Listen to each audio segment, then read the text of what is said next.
त्याग, तप और त्रिकाल ज्ञान, कच्छ और देवयानी, शुक्राचार्य पुत्री और गुरु बृहस्पति पुत्र। नमस्कार साथियों, सनातन धर्म के विशाल समुद्र में कुछ कथाएं ऐसी हैं जो केवल प्रेम की नहीं बल्कि आत्मत्याग, ज्ञान की खोज और धर्म के पालन की मिसाल बन चुकी हैं। ऐसी ही एक कथा है बृहस्पति पुत्र कच्छ और शुक्राचार्य की पुत्री देवयानी की। यह उस युग की बात है जब देवता और असुरों के बीच निरंतर युद्ध छिड़े रहते थे। असुरों के गुरु शुक्राचार्य के पास एक दिव्य शक्ति थी, संजीवनी विद्या। यह वो ज्ञान था जो मृत को फिर से जीवित कर सकता था। इस अद्भुत विद्या के कारण असुर अमरता के निकट पहुंच चुके थे और देवता लगातार हार रहे थे। देवताओं को बचाने के लिए एक योजना बनी।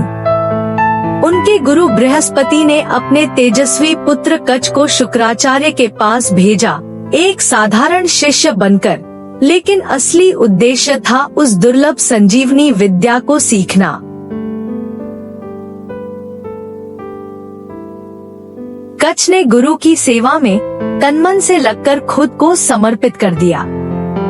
शुक्राचार्य की पुत्री देवयानी सुंदरता, बुद्धिमत्ता और अभिमान की मूर्ति थी। उन्होंने जीवन भर अनेक तपस्वियों, ऋषि कुमारों और राजाओं को देखा था, लेकिन कच्छ में कुछ अलग था।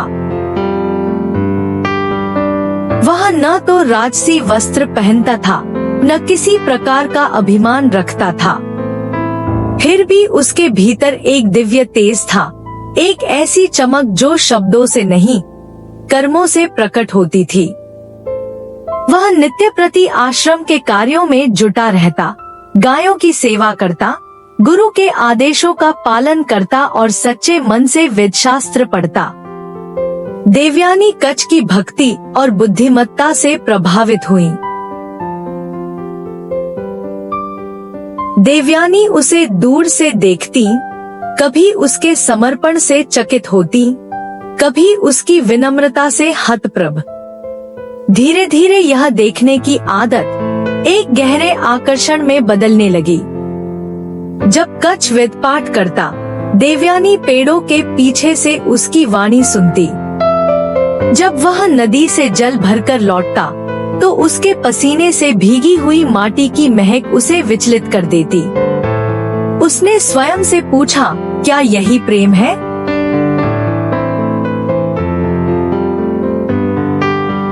कच्छ का मौन उसकी वाणी बन गया और उसकी भक्ति ही उसकी सुंदरता। देवयानी कभी कभी बहाने से कच्छ से बात करती, फूलों के बारे में पूछती, ऋचाओं का अर्थ समझने का आग्रह करती, पर उसके भीतर वह भाव गहराता गया जिसे वह पहले कभी नहीं समझ सकी थी। वह जान गई थी, यह कोई साधारण आकर्षण नहीं है। यह मन की गहराइयों से उपजा प्रेम है। वह उसे देखे बिना रह नहीं पाती थी, पर कह भी नहीं सकती थी, क्योंकि कच्छ अपने मार्ग पर अडिग था। उसके भीतर वैराग्य का तेज था, जिसे कोई प्रेम डिगा नहीं सकता था। उसके हृदय में कच्छ का स्थान अब श्वास की तरह हो गया था, अदृश्य पर अविचल। और यहीं से वह प्रेम, जो धीरे धीरे पुष्प की तरह खिला था, भविष्य में एक पीड़ा और त्याग की गाथा बनने वाला था। समय बीतता गया और कच्छ शुक्राचार्य के आश्रम में अपनी सेवा और अध्ययन में रत रहा। लेकिन एक दिन कुछ अलग घटा। कच्छ शाम को आश्रम नहीं लौटा।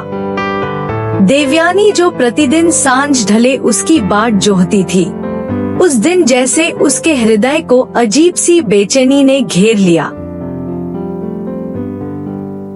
वह रात भर प्रतीक्षा करती रही।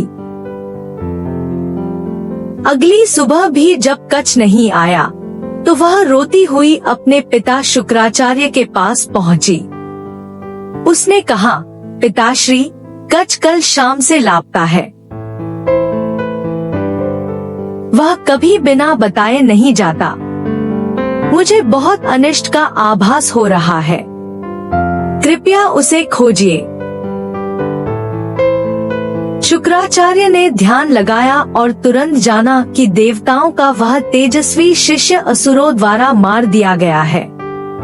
कच्छ की नश्वर देह को असुरों ने टुकड़ों में काटकर जानवरों को खिला दिया था, जिससे उसे पुनर्जीवित करना भी कठिन हो जाए। परंतु शुक्राचार्य की संजीवनी विद्या से कुछ भी असंभव न था।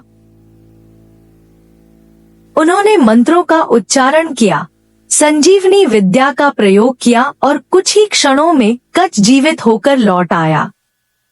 लेकिन असुरों ने हार नहीं मानी। उन्होंने दूसरी बार फिर कच्छ को मार डाला। इस बार उन्होंने उसकी देह को अग्नि में भस्म कर दिया और उस राख को शराब में मिलाकर वही पेय शुक्राचार्य को पिला दिया। इस बार भी कच्छ घर नहीं लौटा। देवयानी पुनः घबरा उठी और अपने पिता के पास जाकर रोते हुए प्रार्थना की। शुक्राचार्य ने जब ध्यान लगाकर देखा तो इस बार स्थिति अत्यंत जटिल थी। कच्छ अब उनके भीतर था। यह एक विचित्र और दारुण परिस्थिति थी। यदि वह कच्छ को जीवित करते तो वह बाहर आ जाता, पर स्वयं शुक्राचार्य का शरीर नष्ट हो जाता। देवयानी के अश्रु और एक शिष्य के धर्म के बीच अब निर्णय का समय था। तभी कच्छ ने गुरु के भीतर से ही समाधान बताया। उसने विनती की, गुरुदेव, कृपया मुझे संजीवनी विद्या सिखा दीजिए। मैं बाहर आकर आपको पुनर्जीवित कर दूंगा। शुक्राचार्य ने उसे विद्या सिखाई, मंत्रों का गूढ़ ज्ञान उसे दे दिया और फिर कच्छ संजीवनी विद्या के प्रयोग से बाहर आया। उस क्षण में शुक्राचार्य मृत हो गए, लेकिन कच्छ ने उसी दिव्य ज्ञान से अपने गुरु को पुनः जीवित कर दिया। यहीं से सनातन धर्म की सबसे सुंदर शिक्षा जन्म लेती है। गुरु से प्राप्त ज्ञान का पहला प्रयोग उसी गुरु की रक्षा और सेवा के लिए होना चाहिए। अब कच्छ अपने ध्येय में सफल हो चुका था। उसने आश्रम छोड़ने की अनुमति मांगी, लेकिन देवयानी, जो न केवल उसकी सहपाठी बल्कि आत्मा से जुड़ी हुई थी, अब अपने प्रेम को शब्द देना चाहती थी। उसने कच्छ से विवाह का प्रस्ताव रखा, परंतु कच्छ ने शांत भाव से यह स्वीकार करने से इनकार कर दिया। उसने कहा कि अब वह स्वयं शुक्राचार्य के शरीर से जन्मा है और इस कारण वह उनके पुत्र समान हो चुका है। वह और देवयानी अब भाई बहन के समान है। यह उत्तर धर्म की गहराई से उपजा था, पर देवयानी के लिए यह आघात जैसा था। उसका प्रेम अस्वीकार हो चुका था, उसका सपना टूटा था। आहत होकर उसने क्रोधित मन से कच्छ को श्राप दे दिया, जिसे तुम सबसे अधिक चाहोगे उसे कभी प्राप्त नहीं कर सकोगे। कच्छ ने यह श्राप भी शांति और धैर्य से स्वीकार किया। उन्होंने न कोई क्रोध किया, न कोई प्रतिशोध, क्योंकि वह जानता था धर्म का पथ सरल नहीं होता, पर वह ही अंततः सत्य होता है। कच्छ लौट गया, पीछे छोड़ गया एक ऐसी कथा जो हजारों वर्षों बाद भी यह सिखाती है कि त्याग प्रेम से ऊंचा होता है, धर्म भावना से महान होता है और ज्ञान तभी सार्थक है जब वह सेवा में प्रयुक्त हो। इस कहानी से जुड़ी सनातन शिक्षा। गुरु की सेवा ईश्वर की सेवा के समान है। प्रेम तब तक पवित्र है जब तक उसमें धर्म और मर्यादा बनी रहे।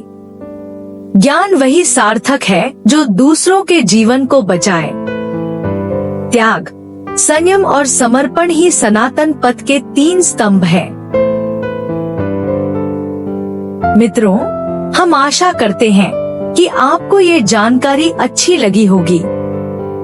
मित्रों, कृपया इस चैनल को लाइक और सब्सक्राइब जरूर करें और अपने परिवार और मित्रों को भी ये जानकारी शेयर करें, जिससे आप इस तरह की अनेक जानकारी का भविष्य में भी लाभ ले सकें।